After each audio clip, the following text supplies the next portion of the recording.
मित्रांनो, एका वॉर्डमध्ये राहणारा नगरसेवक महिन्याला जेमतेम 15 ते 30 हजार रुपये पगार घेतो.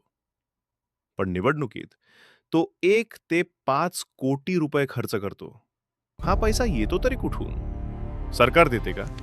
राजकीय पक्ष देतो का? की कुणीतरी मागून सगळं चालवतं?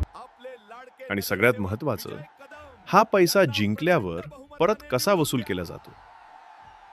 आजचा व्हिडिओ शेवटपर्यंत पहा. कारण आज आपण महानगरपालिका निवडणुकीचं संपूर्ण अर्थकारण सोप्या भाषेत उघड करणार आहोत. तर नमस्कार मंडळी, मी आहे आकाश आणि तुमचे सर्वांचे स्वागत करतो आकाश माहिती या चॅनलवर.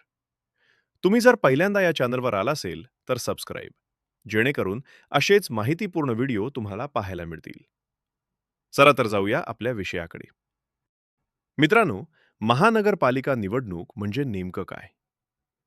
आपण मतदान करतो, पण निवडणूक कशी चालते हे फार कमी लोकांना माहीत असतं. महानगरपालिका निवडणूक घेतली जाते राज्य निवडणूक आयोगामार्फत. नियम, खर्च मर्यादा, आचारसंहिता, इलेक्शन कमिशन ऑफ इंडियाच्या मार्गदर्शक तत्वांवर. म्हणजे व्यवस्था आहे, पण प्रश्न आहे पैशाचा. सरकारी खर्च कोण करतो? सर्वप्रथम हे क्लिअर ठेवा.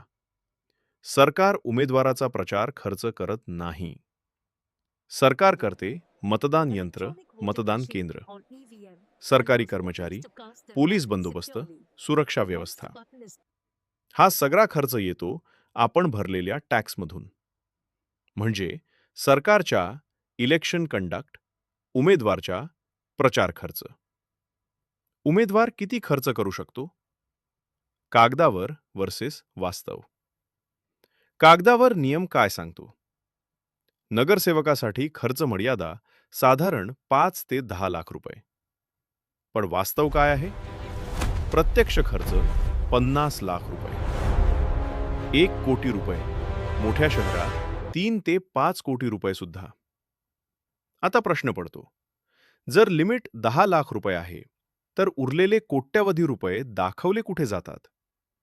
पैसा खर्च होतो कुठे? चला, थोडक्यात पण स्पष्ट पाहूया. पोस्टर, बॅनर, फ्लेक्स, प्रचार गाड्या, डीजे, सोशल मीडिया जाहिरात, कार्यकर्त्यांची व्यवस्था, चहा, जेवण, दारू आणि रोख पैसे, भेटवस्तू. हे सगळं पावतीशिवाय, कॅमेऱ्यापासून लांब. पैसा येतो कुठून? हा येतो एक राजकीय पक्षाकडून जिंकण्याची क्षमता पाहून. मदत, स्ट्रॉंग कॅन्डिडेटला जास्त फंड. 2. बिल्डर आणि कंत्राटदार. हे लोक पैसा का देतात? कारण भविष्यातील कामं, टेंडर, परवानग्या. 3. आणि व्यापारी, उद्योगपतीही देतात. कारण संरक्षण नियमांपासून सवलत. 4. स्वतःचा पैसा. जमीन विकून, कर्ज काढून, आयुष्याची जमापुंजी. हे दान नाही, ही गुंतवणूक असते. जिंकल्यावर पैसा वसूल कसा होतो? आता वास्तवात येऊया. रस्ते, ड्रेनेज, टेंडर, कचरा व्यवस्थापन, बांधकाम परवानग्या, कमिशन सिस्टीम. इथेच तयार होते भ्रष्टाचाराची साखळी. म्हणूनच लोक म्हणतात, निवडणूक म्हणजे सेवा नाही, गुंतवणूक आहे. मग प्रश्न पडत असेल, कायदा काही करत नाही का? प्रश्न योग्य आहे. कायदे आहेत, खर्च मर्यादा आहे, खाते तपासणी होते, पण रोख व्यवहार, बेनामी खर्च, पुरावा मिळणं कठीण. आणि तोपर्यंत निवडणूक संपलेली असते. सामान्य नागरिकासाठी याचा अर्थ काय? आपल्यासाठी याचा अर्थ काय? साहेब, प्रामाणिक आपण पण ही गरीब निवडणूक हरलो उमेदवार आहोत. ठीक हरतो. आहे. जनतेचा पैसा कौल स्वीकारूया. प्लस ताकद इख विजय. शहराचा विकास मागे पडतो. आणि आपण म्हणतो, सगळेच सारखे आहेत. पण मित्रांनो, सिस्टीम बदलायला पहिला बदल आपल्यात हवा. पैसे नाकारणं, मतांसाठी पैसे घेतले. प्रश्न विचारणं, आता जागरूक याच मतदार पैशाने बनणं. विकास होईल का?